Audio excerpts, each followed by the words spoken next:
Ulonga tabati yada to ye kuma daifa. Inu to ye ko je love bipa. Oba tala, oba takutakun. Zongo eshu, ogun oya osun. Iwulombo nile. Kini sheshe, ton she nile yo. O jalo jara. Lafayette, peace and power family. Welcome to another episode of the African Spirituality Experience. I'm your host, Arisha Bami. We are back in the building tonight with none other than Miss Marietta Sekhmet Maat in the building. Yes, sir. Yeah. Yes, sir. Yeah, man. So before we get this thing cracking with Miss Sekhmet Maat, I want to give a shout out to the tribe. Shout out to the new subscribers, man. I appreciate y'all, family. We just hit the 22,000 mark with the subscribers on the channel, so I definitely appreciate all the love and support for all 22K. And I give gratitude and thanks to every single one of y'all. Gratitude and thanks to the new channel members. I got, matter of fact, I think there's like 2 new episodes that I put in there with Dr. Delbert Blair, which are really dope. Appreciate y'all. Hopefully y'all checking that out, as well as shout out to the new Patreon members. Same thing. I put that new content in there for the Patreon as well, and I'll definitely be sharing more with y'all, family, as soon as possible. So I want to give a huge thank you for the love, support, and gratitude for everybody for joining the channel, for subscribing to the channel, for the comments, the feedback, the love, the support. I give gratitude and thanks to every single one of y'all. I appreciate you. So with that, now I'm ready to get this party started. Fair warning, family. Miss Marietta said she came to get me riled up and get this thing crunk. So y'all, I don't know. If the elders and the children are in the building. Smooth you back out. I'll rile you up and smooth you back out. That's how us women work. Look, we gotta agitate your greatness and then rest you back down. If the elders and the children are in the building, please, y'all, look, tough skin tonight. Tough skin. I don't know. Some things might get loose. All right now. Man, listen. So with that, man, first and foremost, I appreciate you coming back to join me tonight. It's always a pleasure with your energy and your Ase in the building. So thank you for that. Ase, I'm glad to be here. Look, I think I'm a regular now. We talked about it. Yeah, you're in the rotation. I done messed around and reached around and became a regular. Oh yeah, you're a regular. Oh yeah, you're a regular. Yeah, you done solidified the spot, the roster, all that good stuff, man. Shout out to I Am SEG. I think she had something booked tonight because I wanted to get her on too, but I'm gonna holler at her and hopefully we can get all 3 of us back again in the future. So I want to show her some love, for introducing us. Coming over next week. I'm gonna make her some black eyed peas next week. Hey, let's make it. I'm gonna make it do what it do, babe. I'm gonna make it do what it do. We're gonna make it do what it do, man. Yeah, man. So as always, it's a whole lot going on. Brother Roger, appreciate you, man. Shout out to Brother Roger. What's good with your family? It's always a lot, especially in these days and times. And I love your approach, your energy, your Ase delivery. You know what I'm saying? It's very powerful and impactful. And even the comments, I got to send you some screenshots. I think I might have sent you like 1 or 2, but I want to send you some more feedback from the tribe, man. The feedback and the testimonials are phenomenal. The energy, especially the last one I did, man. So I want to definitely let you know that, and I'll be sending you more. So yeah, man. Yeah. So with that, it's a lot. So before we get into the topic at hand, you had a trip to one of the places that I can't wait to get to. I haven't been to yet, but I'm looking forward to going to. But you had a trip to Cuba not too long ago. So if you don't mind, because there's a lot going on with our Cuban brothers and sisters right now, and rest in peace and rising power to the great Fidel Castro, somebody who was able to stand up to these bullies and these parasites here in the Western civilization that, been trying to run amok and bully people around the globe for hundreds of years. And he was one of the ones that they couldn't they couldn't hold him. And that's because he worked with Ogunye, but also, he was a powerful general, man. So shout out to him. But with that, Cuba, how was your experience? So Cuba was a beautiful experience. I went there with the public health group. There's a pioneer queen mother from our community by the name of Mama Cat, who has been bringing women through an organization called the Birthing Project in different chapters all over the world. And so they are committed to making sure that healthy brown and black babies are born on the planet. And one of those hubs, one of those places is Cuba. And so in Cuba, basically, this was her last trip doing this particular type of work there, but she wanted to bring together, and she's done it for over 20 years, different people who work in public health from around the planet, also different students to go there to get their education to become doctors, because as you know, in those parts, education is free based off of the revolution and the work that, those revolutionaries have done. And so I went there as a social wellness practitioner. And so as a social wellness practitioner, my job is to study in the home, school, neighborhood, and workplace what factors are in place that make it a holistic experience for community members to be able to thrive. And so I was there studying with some of the most prestigious public health officials, doctors, professors, researchers, scientists, that basically showed how the infrastructure of Cuba's health system is so powerful, and why the world, and specifically the place that we currently live, is so much fearful of it. And it was beautiful because, you know, when we think about social workers here in America, there's kind of this dark cloud, right? There's these feelings of negativity that come because we associate, you know, with protective child services, people taking your children away from you. But when you think of a social worker and when you think of public health workers in Cuba, they're very grounded in a very holistic, community-based, intergenerational approach to serving the community. So for example, you know, doctors there don't just stay in a little building and you go to them if there is a hospital in every neighborhood. I think the issue and the painful thing that I also studied and witnessed about being there is, as beautiful as this revolutionary universal healthcare structure and these tier systems are, it's really sad because if you don't have resources, what good is that system? So for example, you know, I take the word revolutionary and calling ourselves revolutionary a lot more deeply now, because I think here in America, with all of the privileges and the access we have, we throw that word around and we don't really know what it means to destroy a system, to crumble a system, and then have to rebuild it. So their infrastructure is beautiful, but they don't have the access to the resources because they've been cut off by, you know, the brigade and all those different things because of the political standoff. And now it's even getting worse as of the last couple of months with our current administrator. So it's crazy because you come here, we have a horrible system, but we got all the access to all the medicines and all the facilities, right? You go there and they have this communal, very holistic based approach to care, but then they don't have enough medicines, they don't have enough facilities. So just learning there and being there definitely made me grateful for the access we do have. But one of the things that was really powerful is making me realize, like, yo, we're running around here chanting down Babylon, saying we're ready for a system to fall. But are we truly ready for that, right? Like, if you are talking mess about the government, but that's your daddy and that's still who provides you with your basic needs, shouting revolution might not be something you need to do. Maybe that energy needs to go into making sure you can thrive if said government is no longer, you know, governing your life. And so, you know, those were, I would say, the highlights. The people, of course, are beautiful. The culture is beautiful, but it just saddens my heart now to see that just be, you know, I got in and out of there right before this deeper collapse began to happen. And so my heart and my energy goes out to the millions of people in Cuba who are now dealing without electricity and dealing without a lot of their basic needs being met because of the political strain that we create for them.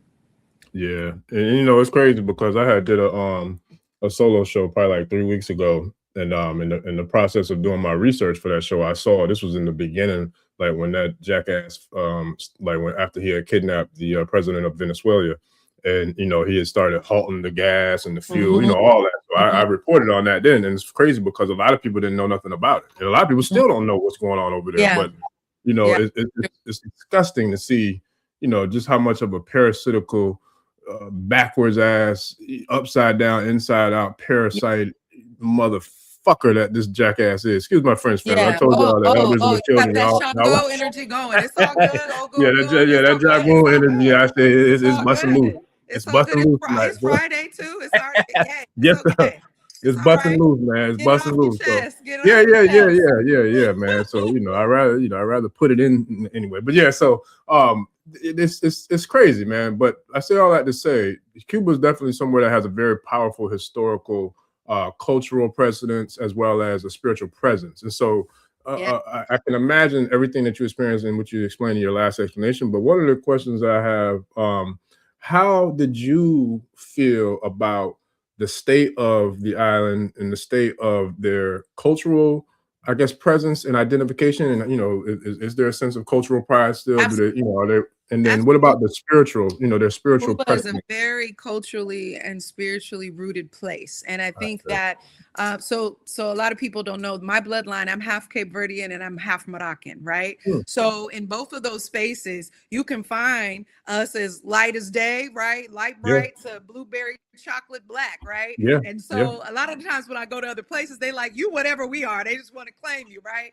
So you Right. know, they'll start talking to me. I'm like, I don't know that much. I just know un poquito, you know. So, but it is Right. very spiritually rooted and grounded in that, you know, our African spirituality or our melanated spiritual experience is truly you know, global, right? So no Mhm. matter how we ended up or how we migrated or where we feel we began, and you can see the baseline connections, right? So although you do see the remnants and the fusion of whatever that particular colonizer's beliefs are, you still Mhm. see those melanated traditions and roots there, right? So of course, if you're looking at the Yoruba tradition, you see it in everywhere. You see the altars, you see the deities, you see the orishas in different places. And so, you know, sometimes people might be confused because it's like, well, why is this statue looking like this saint, this person? But if you understand the history of the culture and who colonized them, you won't criticize it.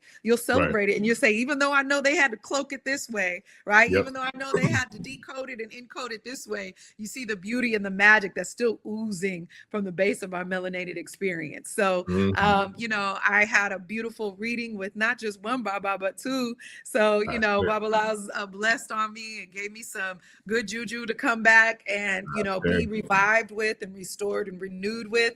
And, you know, I'm grateful for that. So although my study program was very rigorous and we were in, you know, the different hospitals and colleges and all these different places from 8 to 5 almost every day. I mean, out there, they see public health providers the way we revere doctors, right? Like so like we have to wear lab coats. In our whole experience there, we had to wear white lab coats the whole time because that is a recognizable and honorable figure in the community, one who contributes to public health, whatever realm that might be, right? So for me, I'm social wellness, focusing on, you know, us developing mental and emotional, but we also had doulas, we also had doctors, we also had researchers. So all of us contribute to public health in a unique way, and they revere that, they respect that, and they honor that. So for me, because I was raised in community, I know what the struggle looked like. It doesn't matter if I'm in Cuba or Oak Park, Sacramento, California, or Ghana. Like,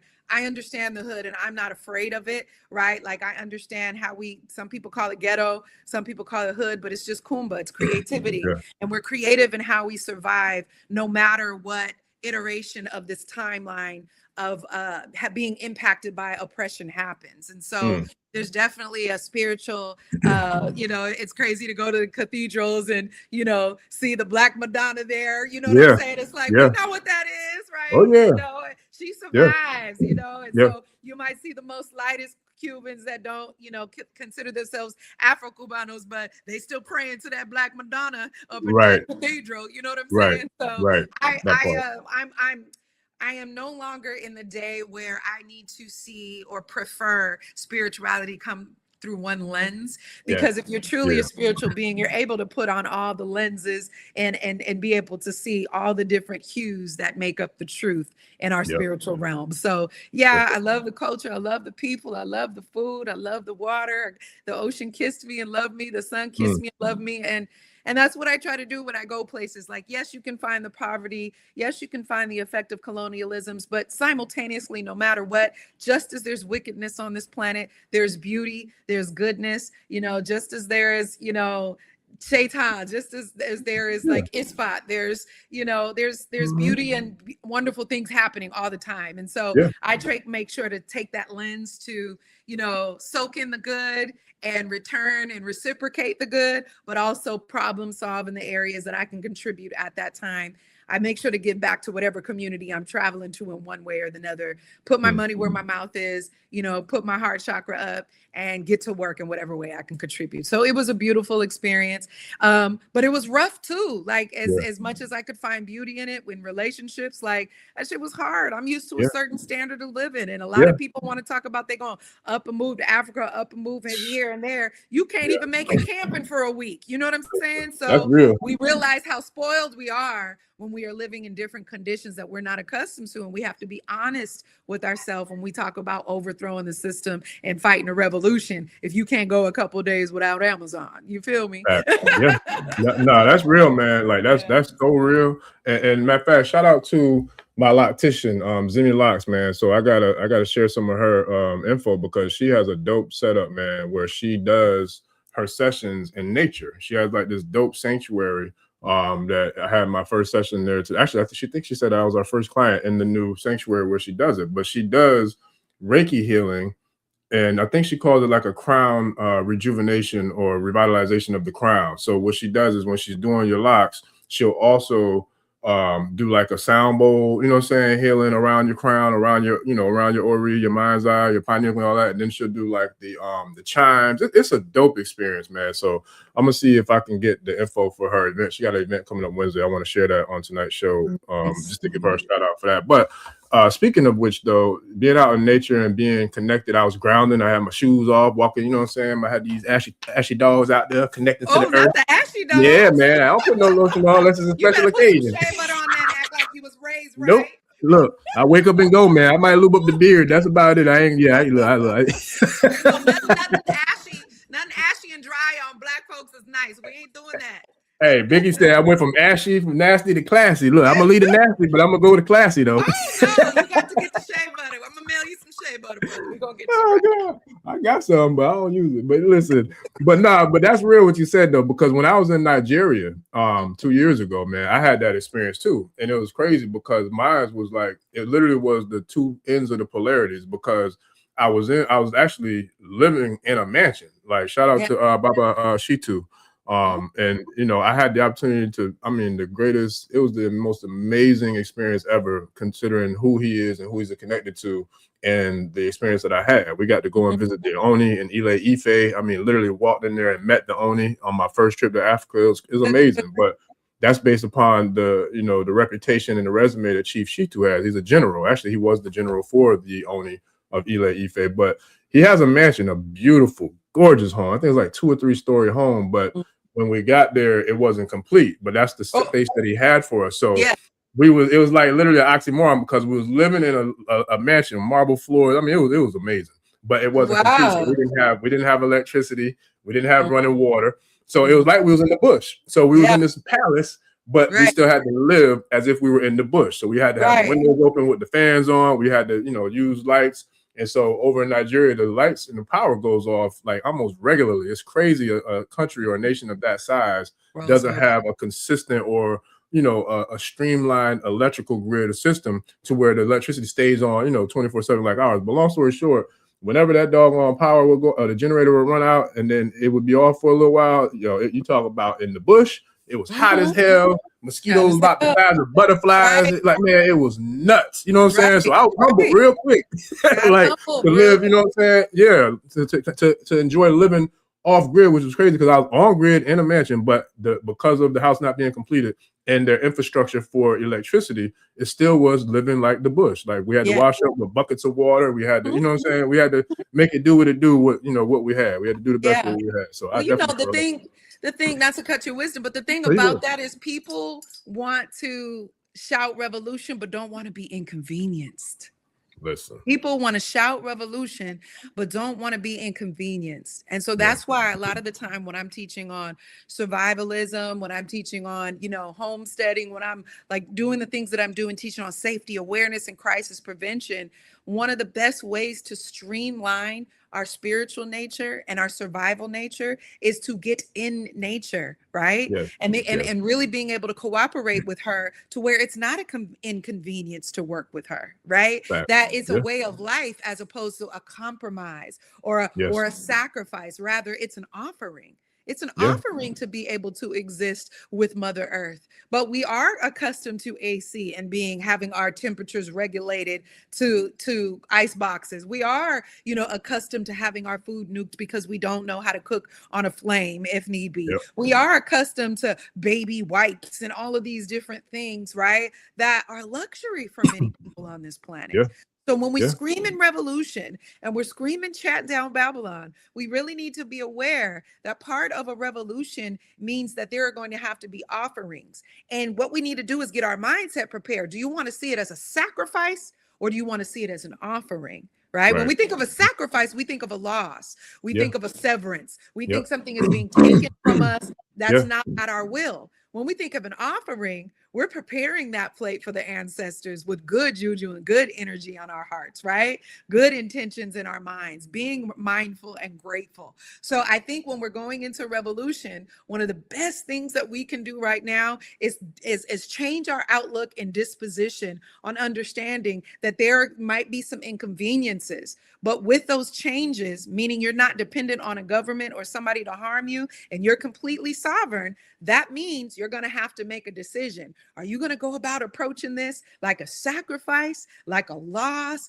like a negative approach? Are you going to go to it saying, this is my offering to those that have gone on before me to make sure I'm here to fight this fight? And this is my offering who will come after me with pride because I was brave enough to fight this fight. Ashe. Yeah. Ashe. Oh, yeah. Now that's facts. And I'm going to tell you too, the living in nature thing, that's something that I got to do a show on this too, because I talk about it all the time, but I need to do a show about the Haitian Revolution in 1804.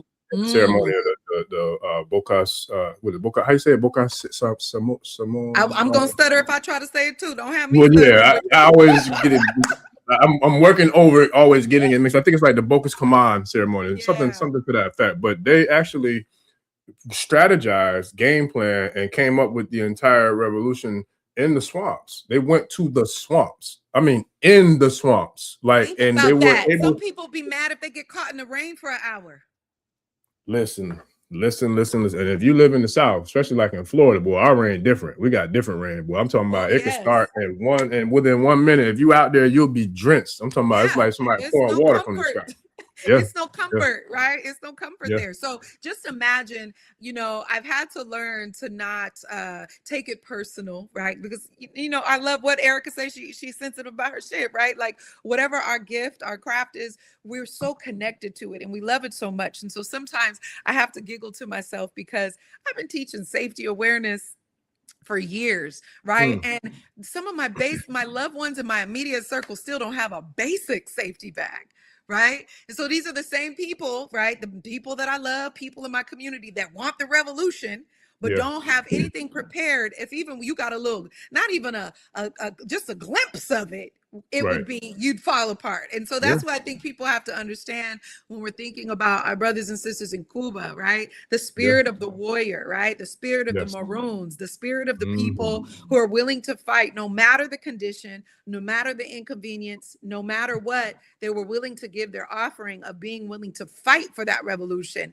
And so I think we need to be really careful when we call ourselves revolutionaries and we don't even understand the different sectors of that and the preparation that's necessary. We're a lot of us are intellectual revolutionaries. We got that down. We've read the books, right? We can pontificate for hours on our theories and practice. But if it comes down to it, you know what I'm saying? Can a brother split a log in half? When it comes down to it, can a sister plant some food and make medicine, right? Like these are the things that if we're not going to depend on a pharmaceutical as an infrastructure support, we need to have our own infrastructures that we work on. No, that's real. And even when it comes down to like the survival, like you're saying, because like, are you able or capable of sacrificing a chicken? Are you able to, sacrifice a goat? Are you able to, you know what I mean? Like, are you able to shoot? I hate to say it, but country people, I haven't done it, but I got family members like, are you able to shoot a little rabbit or a raccoon or a squirrel? You know what I'm saying? And skin them, and you know what I mean? And get that bad boy seasoned up and cleaned up, ready to put on the grill, or whatever, however you got to do it. But that really is the reality of if a situation like that, a blackout was to take place. It's survival of the fittest. And not to mention, are you technical with a machete? Are you technical with a firearm? Do you know how to reload, unload, reload a firearm? Like, you know what I'm saying? All these different things are all things that really need to be not only taught, but practiced and put into habit. So that way, if God forbid the situation does arise, this isn't something that's new to you. Like you have reps because you have already been doing the work to prepare for whatever could possibly come. And that's something I know you've been doing for a long time. So when it comes to doing this work, and I got to support and applaud the work that you do, because I see when I do my little drive-bys and my check-ins on social media, it seems like I always, you know what I'm saying, I can come across something powerful you done did or said, and it's like, I really respect that. I remember even on the first call we had, the introduction, I was like, yo, I got to step my game up, boy. I ain't working hard now. I thought I hustled hard, but boy, I got to step it up, boy. Look, for real, man. But that's a real thing. But I love it because it motivates me to go harder, you know what I'm saying? And to work harder and just to, you know, sharpen up the sword and sharpen up the skills, you know, to the best of my ability. So with that, when it comes to this thing called reciprocity, and it being like the key to building not only powerful relationships, whether it's in our personal lives or our communal lives or our business lives, et cetera, et cetera, et cetera, how significant is the ebbs and flows of the give, receive, you know what I'm saying, the reciprocity aspect? Because now we're talking about something that's in your namesake. We're talking about the laws and the principles of Ma'at. So can you break down what your definition and what your theory or philosophy or ideology, whatever you want to call it, in regards to this thing called reciprocity? How do you identify that and define that? And then how can we apply that identification and definition of reciprocity into what we call nation building? When I'm thinking about reciprocity and I'm thinking about relationship with self, when I'm thinking about relationship with lovers, when I'm thinking about relationship with family, when I'm thinking about relationship with community, but ultimately creator, and that full circle, what we're talking about is our contractual and energetic signatures, right? Our contractual energetic signatures and what it is that we bring, right, to be of exchange. And that first starts within ourselves, right? Like some of us don't practice reciprocity within our own being, right? We're not in balance. We don't have order in our lives sometimes. Sometimes we're struggling to even have our basic needs met, which creates a challenge, right? And so if something is out of balance, there's no harmony. And if there's no harmony, there's no reciprocity. That means that somebody is giving or receiving more than the other. And so for me, when I'm thinking about our energetic contracts, when I'm thinking about our frequency and where we reside energetically, a lot of it comes down to understanding what we carry and what we bring. And a lot of us come downloaded with a lot, and we're super self-aware. And then some of us are also coming here and we're trying to get back in touch to understand who we are energetically. So we go through so much culturally trying to find our identity, right? Like, look how we constructed ourselves today, right? Like this is our cultural expression of our energy. But a lot of people come to this planet and they never even get to know about their energy and who they are, without the skin, without the construct, with all of that. And so when I'm thinking about reciprocity, I'm thinking about, do you know your energy's value? Do you know your energy's worth? Do you know your energy's give? So that you also know what you need in return, right? What might be lacking and what experiences that you seek out in this earth experience to balance that out. And so in those contracts, a lot of us are walking around with a lot of silent contracts going on. I know I've signed my share of silent contracts, didn't even know I did it, but I contributed my energy. I put my signature on it. I bound myself to it. And those situations might not be full of reciprocity or balance, but I've bound myself to it. So the idea is learning your energy, number one, what your value, what your worth is, who you are, your energetic signature, but then also being mindful about who you are engaging in contractual exchange with. And so based on how self-aware we are or are not is going to be contingent. That's going to contribute to what kind of contracts and situations we sign up for in this life. What are your thoughts and feelings on that? No, I think it's powerful. And you know, it brought me somewhere that I would love to go, but I'm going to stay on task for the sake of time. But this is another conversation I would love to get into and go deep into with you, and whether it's just me and you, or even if SEG can join us. But when it comes to relationships, because now is a time where, you know, the planet is elevating in frequency. You know, we are elevating and evolving in frequency internally, spiritually, emotionally, psychologically, you name it. Like the super cells are being activated within the melanin. You know what I mean? Like, we out here. Are coming there. You know what I'm saying? The neutrinos. You know what I'm saying? It's a lot going on. And then we got this alignment coming up. I think April. I forgot the date, but the star Regulus, I believe, is supposed to align directly. It's coming. So we got a lot happening right now. The super cells are really being activated. The Superman, Superwoman is really activating right now in real time. So That's a powerful alignment if the alignment is aligning. But if it's not, if like you said, being out of balance, if one person's out of balance and another's in balance, how does that resonate? How does that work? Is it oil and vinegar, or is there a way to have two people or multiple people, if we're talking about a group or community or familial effort, how does it balance itself out, and how can we regulate? Shout out to Warren G. Regulators, how can we regulate? Mount up. Yeah, how can we mount up and regulate collectively if we have some of our tribe or our family or our partners who might not necessarily be in the same elevated frequency as, you know, one or the other, but they still are a major mandatory, you know, component to this movement we're talking about. How do we work with that? So when we look at the word regulate and we want to get fancy and get responsible and accountable, we attach on self-regulate, right? And when we're talking about self-regulation, one of the first steps is required is a self-assessment, right? We need to do a self-assessment to just be real where we are. Like, where am I right now? And I always say that, like, you know, when you're in an amusement park or whatever, and it's like, you are here, you're trying to get here, but you got to be real about where you are, right? And that is doing an internal assessment. And a wonderful way to do an internal assessment when you are trying to figure out what's your energetic frequency is to simply start off with the question, like, how do you treat yourself? How do you treat yourself before even going into how do people treat me and what they did and didn't do to me in my life, who mistreated me, right? Not before we even talk about what you did to other people and how you may have influenced or impacted other people, but just how do you treat yourself? So for example, if I'm trying to get to know somebody's energy, I'm looking at how they speak to themselves, how they carry themselves. I'm looking at how they treat themselves. So if I see a person that's always saying they're exhausted, there's not enough time in the day, they're overworked, that lets me know something about your ability to make commitments, right?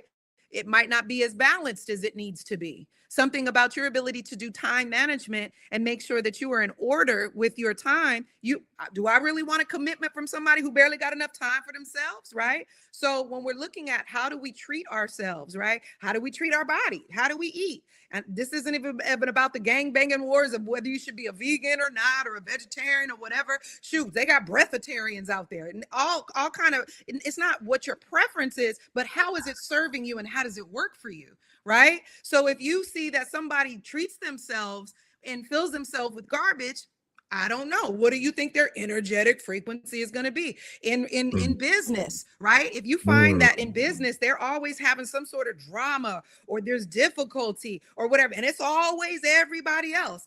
Something about, what did Cat Williams say? Something about your ain't shit is attracting this garbage, right? What is it about you and your energy that keeps signing what invisible contracts and exchanges where you're either deficient and you don't know how to conduct yourself well, or you're allowing and engaging with people that don't know how to conduct their energy or their business well? So we can take it to any sector, right?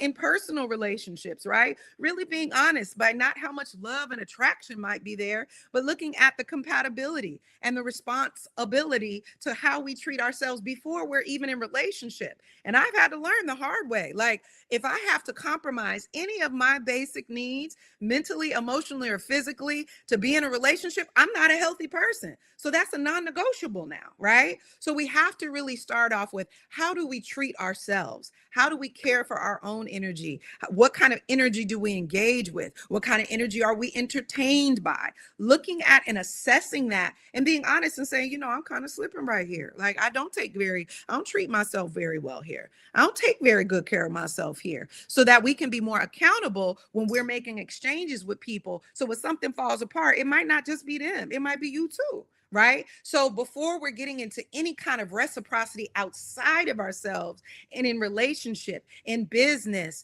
in community building, we must look at, how are we treating ourselves? How are we in relationship with ourselves? Are you got a 4 stars and an A++, or you slacking on your Mac and you got a C+ average? That is where we start, so we can really be honest with who we're attracting and why we're attracting them and why we're not having reciprocity.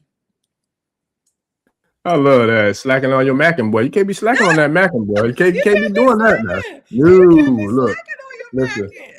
When you said that, all I could think about, shout out to Ye, all I could think about is that song, it all falls down. I forgot who sung the hook on that. Yeah, that's all. No, you cannot be slacking on the macking, especially with self, because then everything gonna fall the hell down. We don't want it falling down. We got to build this thing up. Yes, sir. Yeah. And to add one more thing to that, when we're talking about doing an energetic assessment and just being honest, no guilt, no shame, right? Being able to say, my energy is affected this way when I'm around these type of people. My energy is affected this way when I'm in this kind of work environment. My energy is affected this or that way when I deal with this type of partner. To be honest with yourself, because a lot of people want to talk about, oh, that triggers me, bang, bang. And they just want to fall apart and turn into a snowflake and melt on the ground as soon as they found the word trigger. But now what are you going to do about it? Like, if you know that that's an area of sensitivity, if you know that's an area of deficiency, if you know there's a wound there, it's not enough to just I keep identifying it and then shutting everybody down because they hit a trigger. It's really trying to figure out what rewiring needs to be done on that bomb inside of you, so that not everybody has to worry about tiptoeing. You can serve and treat yourself better. You can heal yourself in that area, so that doesn't dictate you and everything's not so explosive. Boop. You see how I did that there? You see how I brought that That's the nobody gift of want the to be creator. tiptoeing around those bombs. So we got to do that self-assessment and then figure out what we need to do to rewire ourselves within. Look, now I got to quote my boy 3 Stacks. Don't pull the thing out unless you playing the bang bombs. Yeah, but you dropping bombs over Baghdad, Iran, Cali, Florida. Your new nickname is Jukebox. I'll take it. I will take it. I will take that. I will take it. I'm gonna put it with the other 11 names I got. So yeah, I'm gonna definitely, and I'm gonna look on. I want to start some multiple shows, like to give all these personalities their own space to just run, because I guess a lot. I'm telling you. You remember last time we was on here, you was talking about your 4 personalities. I said, well, it must be nice to only have 4 to deal with. I got a whole congregation. That was just the 4 I was sharing with you. I can't pull all them girls out because they get to a fool and they can't handle it. You know what I'm saying? Linda, listen, Linda. I'm telling you, man, like I got a whole plethora of congregations going on up in this thing, boy. They need some real estate and some space to get loose. So when we're talking about energy, right, the more we clear up the impact of our trauma, the more we do our assignments to clear up the muck and whatever our quiz is and our quest is for our read to get while we're here, right?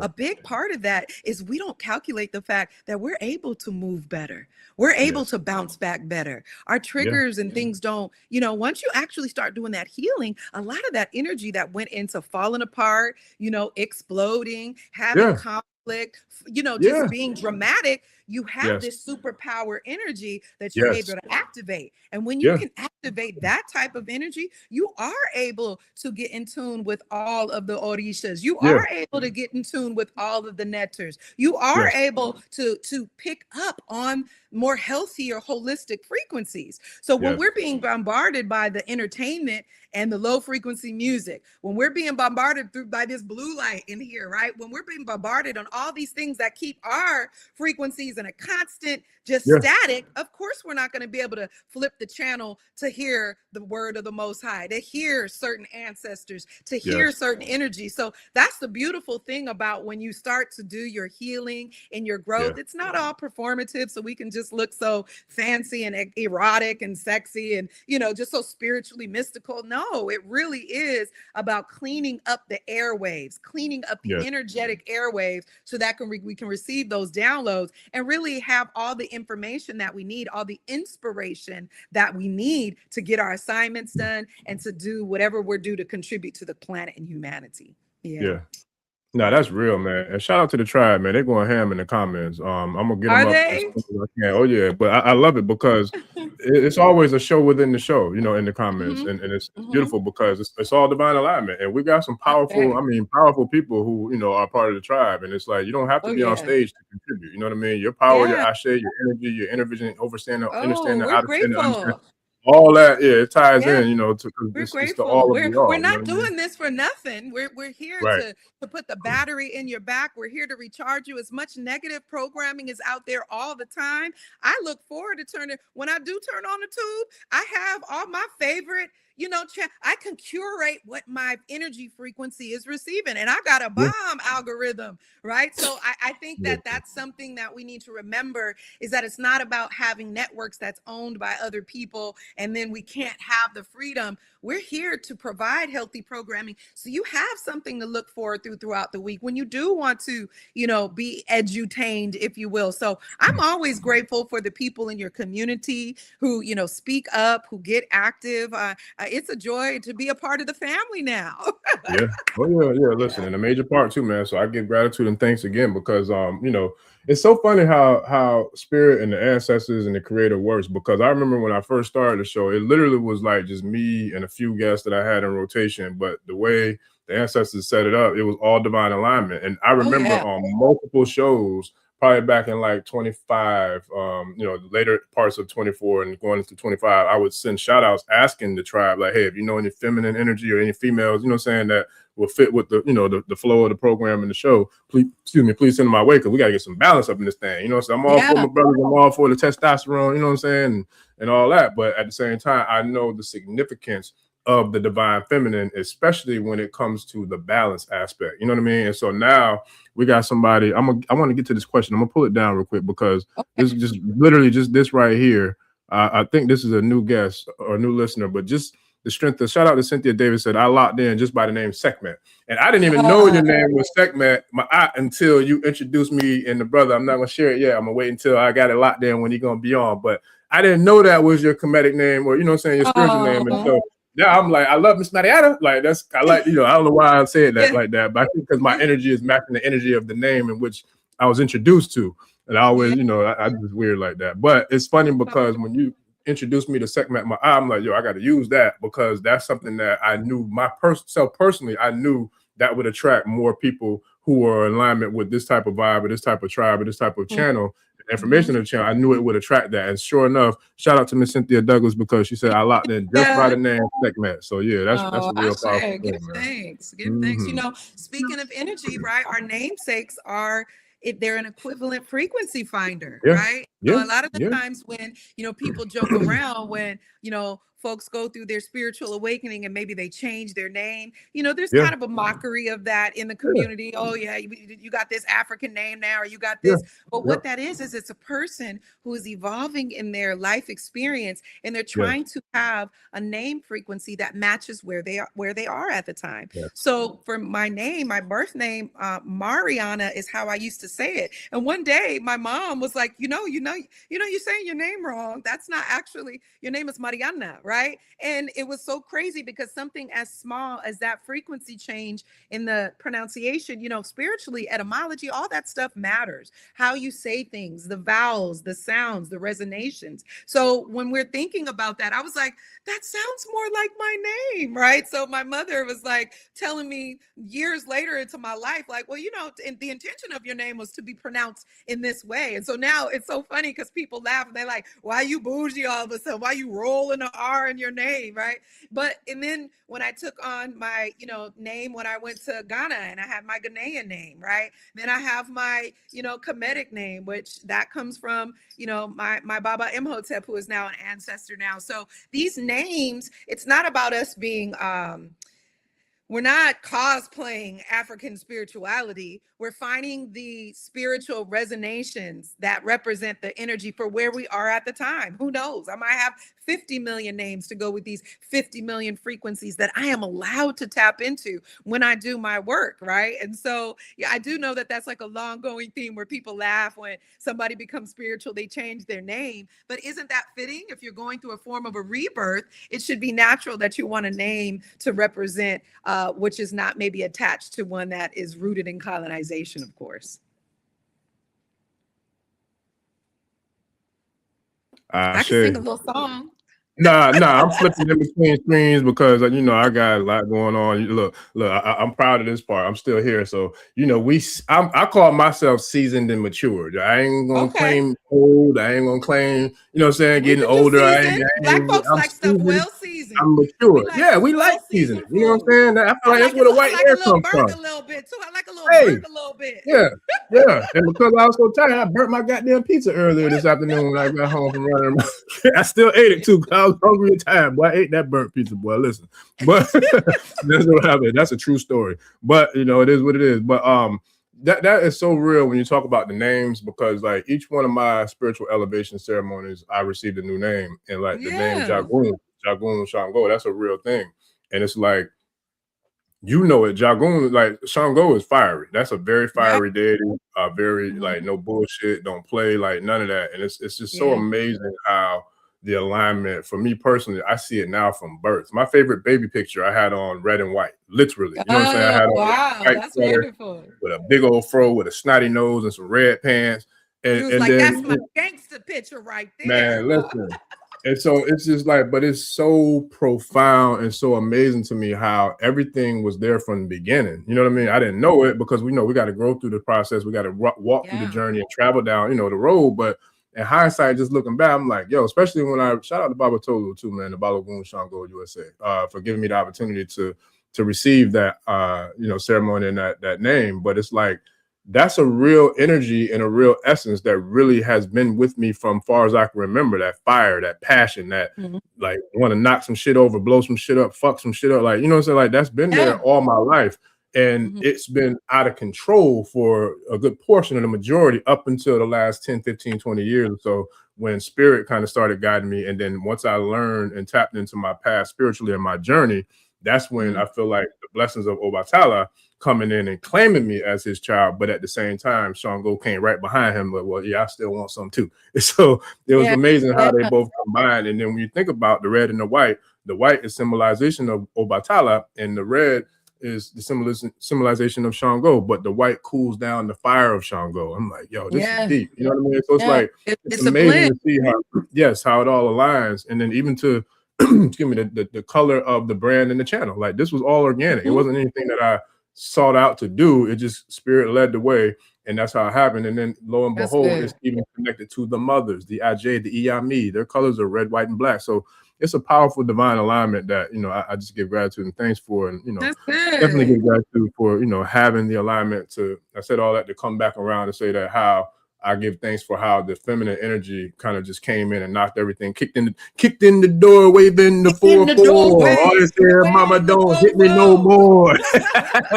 Yeah, man. So yeah. So with that, shout out to Five Fan Tracy 7257 said, "Is it possible or wise to cloak or tune down your energy just to keep balance, peace, or closed-minded folks, I guess, feeling safe around you?"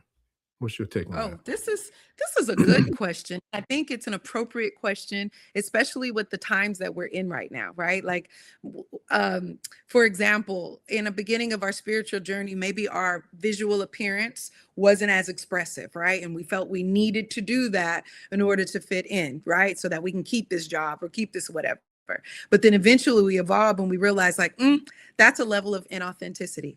So what I would say is it's not about cloaking your energy. It's about understanding your energy, but then being authentic within that understanding.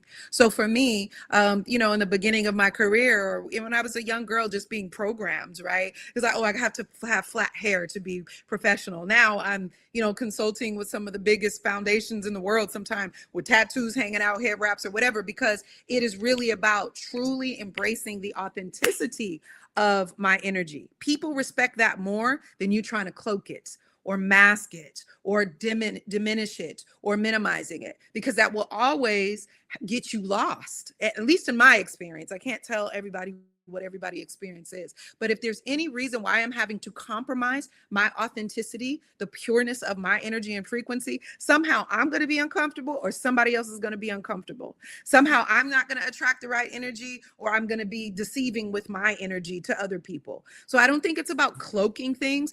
I think it's about knowing thyself and understanding, just like you said, like, yo, I know my energy. I know what's going to make me pop off. So I have to have self-control and be aware of that. You shouldn't cloak cloak anything. If you're a warrior, you're a warrior. And if that's who you are authentically, people are going to know it. And if you try to cloak it or not be that and then you're not understanding the energy. Then you're not working with the energy, which means you cannot control the energy and be the master of your cipher. So I would never recommend to minimize or cloak. I'm not saying there's not a time and a place to be a ninja, right? Like there's some, a ninja will come in and do their work. You never know they came and left. That's one thing. But a ninja knows who they are. And so I think if you really want to thrive and be your authentic self, that is what's going to give you success in any situation. But the moment that you're trying to pretend to be something else or dumb yourself down, you can be strategic, but I don't think you should not represent who you are, because that it's easy to get lost in this world when you are not clear on who you are or you're misrepresenting yourself, if that makes sense. That's what I would say to that reflection. Ashe. Oh, no, I agree, man. That's a powerful answer to that question. I love it. And that's real. That's where I feel like that's one thing I give gratitude and thanks to the creator for, excuse me, is just always being comfortable with me. You know what I'm saying? Always being comfortable in the skin that I'm in, because I'm not perfect, never gonna be. But that doesn't stop me from striving to be, you know what I'm saying? Or at least giving my best effort to always be better today than I was yesterday and work on being better tomorrow than I am today. As long as I'm doing that, I don't give a fuck what people think or say about me. I really don't, because I know my heart, my spirit, and I know what the creator sent me here to do, and I'm doing it to the best of my ability. Do I show up and win every day? I give it my best effort, but I can't say that everything goes my way and I win every day. However, whenever it doesn't go my way and the challenges and the struggles or the potholes, the roadblocks, whatever try to come, I'm willing to go 10 toes down by any and all means necessary to figure out a way to bust through that wall, to get through whatever it is to make it happen. If I got to strike it with a lightning bolt, I'm going to make it happen. And I mean that by all means necessary, because that's just the way I'm wired. So it's like, I remember, shout out to, I forgot who it was, but somebody left a comment speaking about like adversity, and I gave a comment back. I think initially they took it as I wasn't able to receive constructive criticism. And I'm like, nah, bro, it ain't got nothing to do with that. I think it was something along the lines of, he's like, y'all conscious folks, y'all always think that y'all are right, or you can't accept constructive criticism or people having a different opinion. I'm like, nah, bro, it's nothing like that for me. I was like, but based upon what you said, I just disagreed with it, and I was sharing with you my perspective. We all go through struggles. I go through them too. I said, but I use it personally as fuel. That motivates me. Whenever I'm going through a struggle or a so-called loss, but I call it a lesson, I'm going to use that as fuel, and I'm going to bounce up off that motherfucker, and I'm going to give it all I got to knock the shit out of that goddamn challenge, struggle, or whatever it is. So by all means necessary, at the end of the day, I can look back like, okay, yeah, I got that motherfucker. Like Smokey and Craig at the end of Friday when they caught little Chris and they tore him up. We finally got that motherfucker. We finally got it. Like, that's how I am when it comes to challenges, man, because they always there. They're always there. And I know anybody of any kind of success, I don't care what it is. If you've ever accomplished or achieved anything in your life, you went through some struggles or some challenges or some bullshit before you was able to, you know what I'm saying, to knock it down and to get it achieved, accomplished, to manifest, whatever. I know because just the resume that you have, I know you've been through some things when you were going to strive to accomplish things, because I know how much I've been through and had to fight through. Nothing is given. You got to take it. It's not. And then give and take. Look at the last words. Like, it's a dance. And I think it's something that's important for people to remember. Like, when you start feeling like you're a part of the conscious community, or, you understand that you're now evolving to be more, engaged with the spiritual community. Really, this journey is just a constant reintroduction to yourself. Like, this spiritual path is a constant reintroduction to yourself. And, my Baba would always say, we're all at varying degrees of ignorance. And so every time we're busting down a wall, every time we're overcoming a challenge, every time we are, fighting, systems of oppression, we are learning new pieces, and we are gathering and remembering parts of ourselves that may be feeling broken or shattered. And we're creating ourselves to be whole in a way that we're reintroducing ourselves. So in a lot of the times, when we come back down to this planet and we're here to have this experience, some of us come here and we're trying desperately to figure out who we are. Some of us come here and maybe we have certain experience that expedite that process. Some people come here and they never get to learn and know thyself. They got, keep going through different cycles and different realms until they learn it. But the point is we're constantly learning who we are. So the know thyself is so sacred, is because that's an ongoing relationship. And so I think sometimes when we get caught up on having a specific spiritual practice or having a specific name only, that can be limiting because we're not exposing ourselves to different frequencies that may unlock a piece of us that would only be found in that particular engagement, in that particular relationship. And then after you have that engagement, you wake up to a new aspect because of these new experiences that you're having. And it's just phenomenal. And some of them are painful. Some of them are thrilling. Some of them are rewarding. Some of them are, traumatic. Some of them are magical. But we continue to learn a new piece of ourselves with every single engagement. And that's why, kind of getting back to the topic of today, I know we just branch like a tree, right? But the topic of reciprocity is really understanding as we're going on this journey and we're engaging in different relationships, whether it's our families that we've come to in the flesh with on this earth, whether it's lovers that we choose to experience that heart chakra of attachment and loyalty and care, whether it's our family, whether it's our workmates, whatever it is, our spiritual soul family, we're constantly, learning how to engage with them with reciprocity. And we get our hearts broken and we break hearts, and we're trying to figure out how do we operate in balance as we come into these meat suits and we figure out this thing called life. We're trying desperately to learn who we are, remember who we are. And then you're bumping into old souls and new souls that you're trying to learn and grow from, and you got to learn how to navigate those relationships. And so the idea is not to just bump into each other, but dance with each other, right? I know I've had my share of collisions, and it's gosh, I could have learned that lesson without so much pain, right? But as you become more spiritually mature, you begin to realize, I want to dance and I can negotiate, what dance that I will do, what exchange that I will have, because we get what we negotiate. So some of us don't negotiate anything at all. And that's why we end up with shit, bad shit, crazy shit, crazy people, crazy scenarios, and we don't know what we're learning from, right? Or getting from it. But then some of us, we go into it with the knowledge of self, with an assessment of the other, with a negotiation of what we expect, what our standards are, what our agreements are. That is a dance, because now we're setting the tempo, we're setting the energy, we're setting the tone, we're setting the intention, so that in the event that it is time for us to no longer share this dance again, we don't have to break each other. We don't have to break ourselves. We don't have to be dramatic. We can simply, right, unhinge, right, close out this contract with love, with respect, and say, actually, this was a great exchange, and it's okay if the shit don't fit no more. But we got what we needed, and we don't have to do harm or assume the worst, because we're not supposed to be doing business with each other forever, or we're not supposed to be married to each other forever, or you're not going to be my best friend forever, whatever the relationship is. And so that's what a big part of my commitment to myself and to what I'm teaching right now is, how do we use this social wellness work, right? How do we combine the self-help work with this community building work so that it balances in a way that we are having reciprocal relationships where we can trust again, where we can learn to thrive and build and work with each other again? That's going to require reciprocity. And so that's what a lot of my commitment is in. A lot of that is for the youth right now, teaching them how to have it, because what they're entertained by teaches them to constantly be at odds and confused and not fair. And so that's what I'm trying to be the auntie for that. But, I think that is a big, big part of our focus once we start knowing thyself, is understanding. And I break it down to three things, right? How do you galvanize? How do you synergize? How do you prioritize? Those, when we look at the word galvanize, right? The definition of the word galvanize is to stimulate, to electrify, to excite, right? To get people to activate, right? So the first question is when you want to get in a reciprocal relationship with somebody, ask yourself, how do they galvanize? What stimulates them? What fires them up? What excites them? What are they drawn to? How do they activate? Look at that. Just really study that. Whether it's a future partner, whether it's a business partner, a lover, a community member, what feeds them? What's their gas? What's their batteries running off of?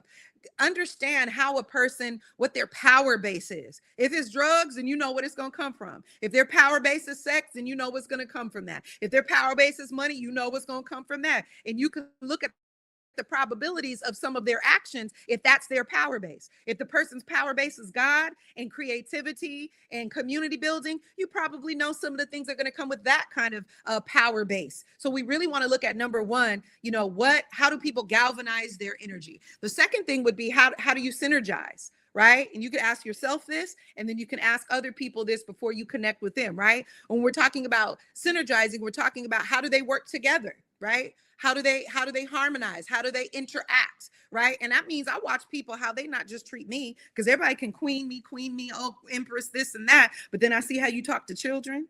What you mean you don't like children? Okay, if you don't want to have children, that's one thing, but you don't synergize with children? Like, oh, you can eat animals, but you can't be kind to an animal.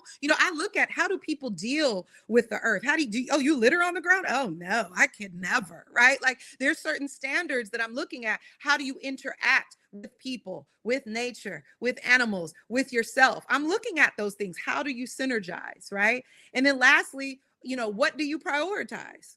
And when we're looking at the word prioritize, we're looking at the order of importance. So if somebody, you can tell what's important to them and they prioritize getting high constantly, partying constantly, you know what's going to come from that, right? If you know somebody who prioritizes work all the time, you know that they're not spending time with their plants. They're not growing food. They're not checking on their big mama. Like you can look at what people prioritize, and that's a good way to assess their energy to figure out, can you deal with reciprocity with them? Because if you just pay attention to people, they'll tell you exactly who they are. Whether or not we want to admit it, whether they're so fine or so popular or so rich that we want to deny it, but people will tell us who they are if we look at how do they galvanize, where do they get their energy from? And how do they charge their energy? How do they treat their energy? What are they plugging into? What is their power base? Number two, right? How do they synergize? How do they treat themselves, their family, their loved ones, the animals, the children, the earth, right? Do you even connect with those things? If not,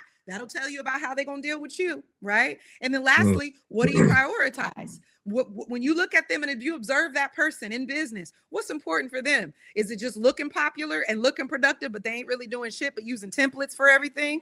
Or is the work organic and they're not just doing it for show? They will be doing that whether the camera is on or off, right? Look at people and observe, right? What do they prioritize? Do they prioritize their spirituality and their health? Or do they prioritize their popularity and their wealth, right? Right? And I'm not talking about the good kind. So those are the three things that I would say when a person is really trying to get into relationships or exchanges or business contracts. Is there reciprocity? Where's their power base? Right? How do they interact with other people? And then lastly, what is their order of operation and what do they prioritize? That'll tell you everything you need if you can get into a healthy exchange. And those things need to be checked on and assessed throughout their relationship, because somebody could start with those things on point, but then slack up and not maintain that standard. So you got to step in and facilitate a healthy conversation and say, hey, when we met, this is how we handled business, or this was our agreement. And, there's a breach in contract. Maybe you need to explain to me or share with me what's going on so that I can make the decision of whether or not I want to maintain this energetic exchange with you. Because if not, let's figure out how to love each other and not fall apart and not destroy each other and dismantle from this exchange so that we can move forward, increased and not broken from damage, because we had to have drama to simply say, hey, this is no longer a fit.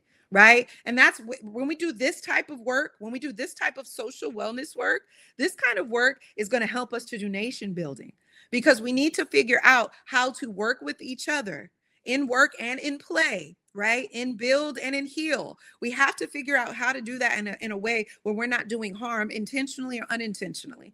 And so we have to have some social order systems in place, which our ancestors left for us. My aunt speaks about truth, justice, righteousness, right? Balance, harmony, order, reciprocity in those orders for a reason, because there is no reciprocity when there's no truth, when there's no fairness. So these are the things that I think people can start looking at when you're trying to figure out, should I take this job? Should I mess with this? Should I talk to this person? Should I deal with this person? Should I build with this person?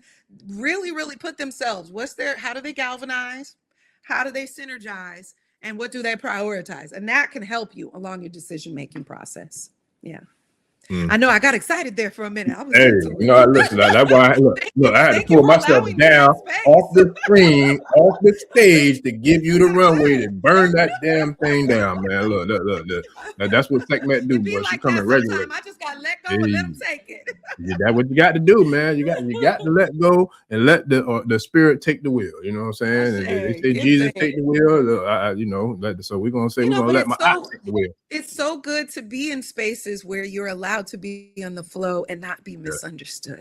You know, and just to take a quick time out to just give thanks to the space that you're curating, right? This holy sacred space by using technology and edutainment. Like, it's so important. Like, if we exist, then there's other people that totally are seeking programming that feeds us in this way. And the more that we network in reciprocity, it's not a competition. We can share the space. So I'm just grateful. I appreciate you having the space and just existing, because I could be my long-winded, excitable, passionate self, and I know somebody out there is feeling it.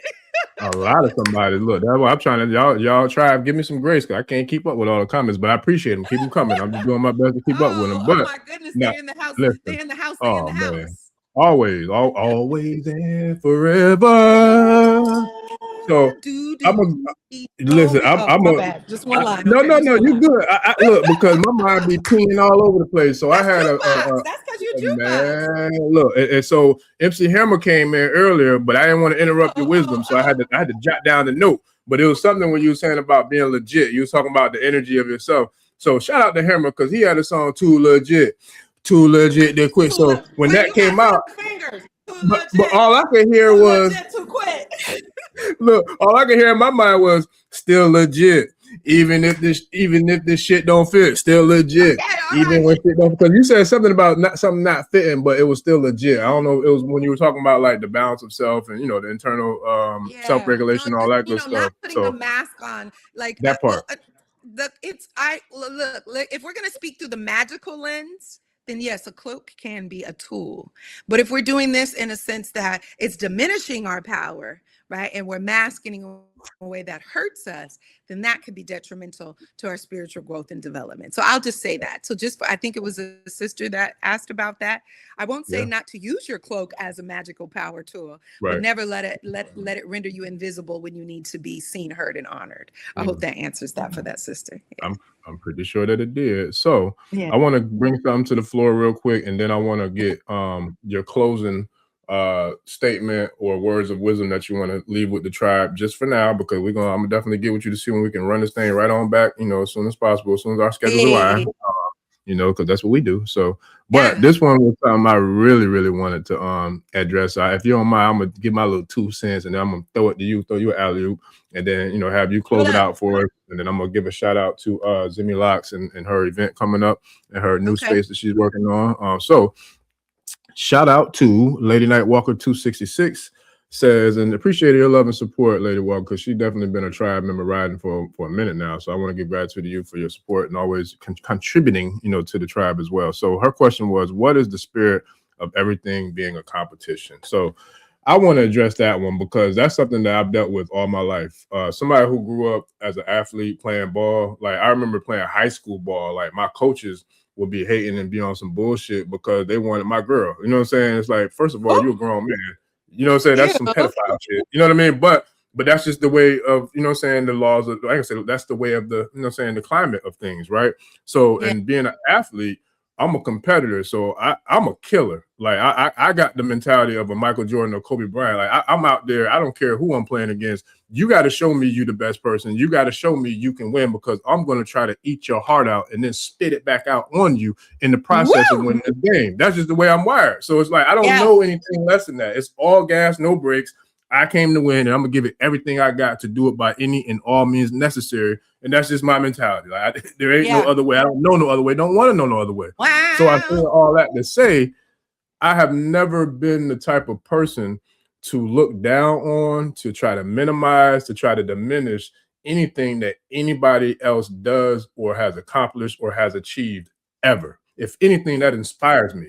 I love seeing a Michael Jordan. That gives me something to aim for. I'm looking at Malcolm. Every time I'm talking to y'all, I'm looking at Malcolm. Malcolm's looking at me just like this every time, because as soon as I saw him, I knew that was the pinnacle. That's the prototype. That's what I aspire to be, or at least give everything I got to elevate my journey into being somebody that has the presence or influence of that prototype. Andre 3000, same thing as an artist. That's the prototype. He made the song, "You Are the Prototype."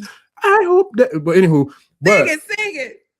People that, to answer your question from my perspective, late night walk, people that are always in competition are people who suffer from a severe case of deficiency. They suffer from deficiency of self-love, self-awareness, self-accountability, self-elevation, self-reflection, knowing thyself. I don't know, knowing thyself, like that's something that when you are secure and comfortable in the skin that you're in and the person that you are, the work that you do, whatever your case or situation is, you don't have time to be worrying about hating or competing with nobody else. Because one of the things that I know for sure is nobody can do what I do. Nobody out of the 8-9 billion people in the world, nobody can do what I do. I can't do what nobody else can do. I can't do what Miss Mariana Sekhmet Maat can do. I can't do what Lady Night Walker 266 can do. Hell, I can't do what my dog can do. Don't want to either. But I know I can bond with you. I know I can work with you. I know I can flow with you. And I'm going to give you your flowers. And I'm going to big up you. And I'm going to salute you. And I'm going to praise you. And I'm going to do anything I can to help to see you win. Because at the end of the day, I'm here for the win. I don't give a fuck about the score. I don't give a fuck about the game, end of the game interview. I don't give a damn about none of that. I came to win, period, by any and all means necessary. So I don't have to worry about competing with nobody else because nobody can compete with me but me. That's it. Nobody. Because I know the Creator sent me here to be the child of God that I am and to do the best that I can with my child of Godness. So therefore, that's the only thing I'm focused on. So by me focusing on me just doing the best I can do with my Ashe, nobody else has my fingerprints, nobody else has my footprints, nobody else has anything that I have on the planet. So if I do the best that I could do with the play the cards in the hand that I was dealt, and I'm gonna come out with a win, regardless of how other people see me as a winner, a loser, failure, successful, whatever. It doesn't matter because I know the cards in the hand that I was dealt. I played the hell out of that hand. I don't give a damn if I had a hand with no spades. I'm gonna get some books. I'm gonna help my team win or give it everything I got. And if we don't get the W, I know I gave it everything I had in the process, and I didn't talk down on, compete with, or try to belittle or diminish anybody else in the process of doing so. So I feel like people who are always in competition, they try to make themselves out to be better than you or want to try to defeat you or try to position themselves to be better than you so they can feel better about their little ass minimized goddamn self. That's my little 2 cents. What you got, my eye? That was, first of all, that wasn't 2 cents. That was about $3.74. I just want to say you gotta multiply that. That was hot fish grease. I'm gonna blame you because you got me riled up. I'm gonna blame No, that was all you. That you got yourself riled up. That was great though. It's great to see people getting. I love passion, so it's all good. I'm like that all the time, and it's so funny when I'm with my friends. I'll be like, I know I just be wearing them out with all my passion. I have to be around people who resonate on that energy. I'm just a high frequency, passionate person, and I understand it. But I do think to address the sisters, question, I think there's a few contexts and lenses that we can, kind of look at when we're looking at this spirit of competition, right? For us, melanated people that are having this human experience, right? We are built for power, down to the melanin in our body. This is just a certain power frequency that we have, right? Even the lightest of us, right? We got it. We still got it, right? The idea is understanding it's the spirit of power. It's the spirit of excellence, which is being pimped, which is being exploited, and which is being minimized to competing for petty things that will not even make a difference in our human growth and development. So if we look at the origin of the energy, even down to sperm and an egg, there's a competition going on. There's battle going on when it happens. It is about the strongest that will survive. But I think what's important is to understand that there's always somebody that wants to make a show of that. There's always somebody that wants to exploit some of the most natural processes. So it's nothing wrong with us being operating in our power and our greatness, because when you're operating with power and greatness, you're operating with confidence. You're operating with self-awareness. You're operating with a magic, right, that oozes, that the world can see. That's why they hate it. They, even when they're just standing around us and we just chilling, we ain't even doing nothing, we irritate people. That's that light, right? But what we need to do is not fall for the programming that convinces us that that drive for greatness needs to be something that's weaponized against each other in competition. And that's why you see this phenomenon of these TV shows, right, where everything is about a competition, but they really, within that, they're exploiting a lot of people, down to the winners. Even the winners of these shows end up getting exploited, right? And it's for ratings, and it's for, you know, a whole reality that they're creating, like the Colosseum games and the Romans that would do,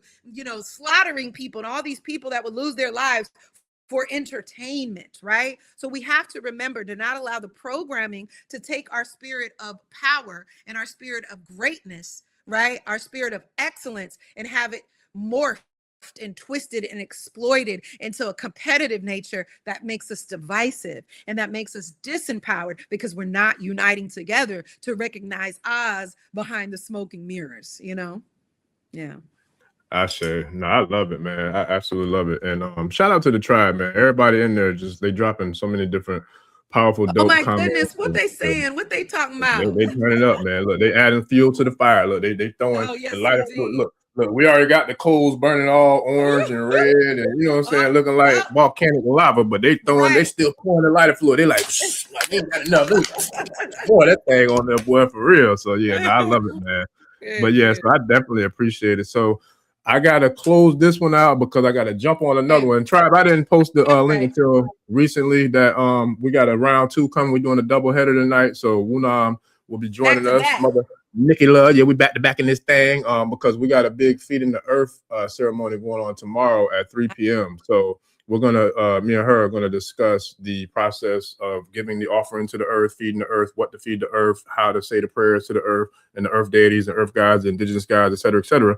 So we're gonna double dip with that feminine, divine, feminine up in this thing tonight. Yeah. So I'm gonna jump off, family, and I'm gonna jump right back on in the other stream. So if you know, if y'all want to tap in with us, jump right back on. We'll be here in the next couple of minutes. But before we do that, I want to make sure that I give you the floor and the runway to close this thing out and to leave with the tribe, you know, anything that's on your spirit and the balance of reciprocity in regards to Sekhmet Maat, two of my favorite deities from the Kemetic pantheon. You know, can you share something for us, for the tribe, in regards to tonight's theme, tonight's episode, and the main title and topic of the show in regards to building, nation building? How can you, or how would you leave the tribe with the power of activating reciprocity in the process of building a nation? Let me take in this smoke. Okay. So what I would say is, when we're really thinking about entering in reciprocity and ushering in, I should say, reciprocity, we really got to understand that a number has been done on us, right? A big number has been done on us to make us feel like everything is a competition, to make us feel like we are alone, to make us feel we got to get it from the mud by ourselves all the time. And that's necessary sometime, but we come to this planet for relationships, right? There's no beauty but in relationships, as our Kemetic traditions say. So when we're talking about relationships and we're realizing that we have been exploited and we have been harmed and our relationships in themselves have been weaponized, we really, really want to motivate forward understanding that it's not just about healing thyself, it's about healing our relationships for the sake of the relationships that our children and the children who inherit this planet will get. So as we're navigating reciprocity, remember to look at how people galvanize their energy before you begin to exchange any energy with them. What's their power source? What are they plugged into? How do they use that energy? Where is their energy coming from? And who are they sharing your energy with? If you look at that, that'll let you know if you need to do any type of energetic exchange with them, right? Then second, how do people synergize? You know, look at how people treat others. How do they treat themselves? How do they treat the planet, children, animals? Look at that. And that'll tell you how they're going to treat you, if not that, worse. And then lastly, look at what people prioritize. What are their commitments to? What are they making an obligation? And what is the most important to them? And that will tell you a lot about their morals, their values, and their principles. So this is my offering to you today. If you're looking for a process because you want to do nation building or you want to be in healthy relationships and you feel like there's no social order, the ancestors left these tools, and that's what my job is to do. As I make this shit cool, is recycling that shit, because SHIT means there's some healing in there. And I offer the tools and the techniques and the perspectives that we need to not just look at the theory that our ancestors gave us, but figure out how do we use these as actual social healing tools so that we can, work together and work in reciprocity. It is possible. Don't let any of the entertainment and the programming around you convince you that there aren't healthy, beautiful, happy, amazing, excitable, nation building brothers and sisters out here. We out here, y'all. Know it, affirm it, and know that you have the power to facilitate reciprocal relationships with each other out here. All right. I love you. And if you need me to facilitate for you, visit missmariana.today. I have a special right now, half off, working with one-on-one client sessions. And then I also do keynotes and workshops and training facilitations with these melanated, specifically the tools that our ancestors gave to us. Yeah, that's what I'm here for. So I'm so glad you had me. Thank you again, brother. Man, Ashe, oh man. And that's why another thing we got to do is build our own platforms, because I try to put the acronym that you said for shit, SHIT, some healing in there, and the so-called platform that they rejected me sharing it. So fuck them people. But anyway, it's okay. Yeah. So anyway, but I definitely give gratitude, and thanks to you for coming in and doing what you do and burning this thing down, man. I can't wait to do it again. I'm looking forward to it. So I got to give gratitude to you for your, your energy, your Ashe, your presence, and bringing that divine feminine up in this thing, man. Especially that Sekhmet Maat, Miss Mariana energy up in this thing, man. So I gotta give gratitude to thing.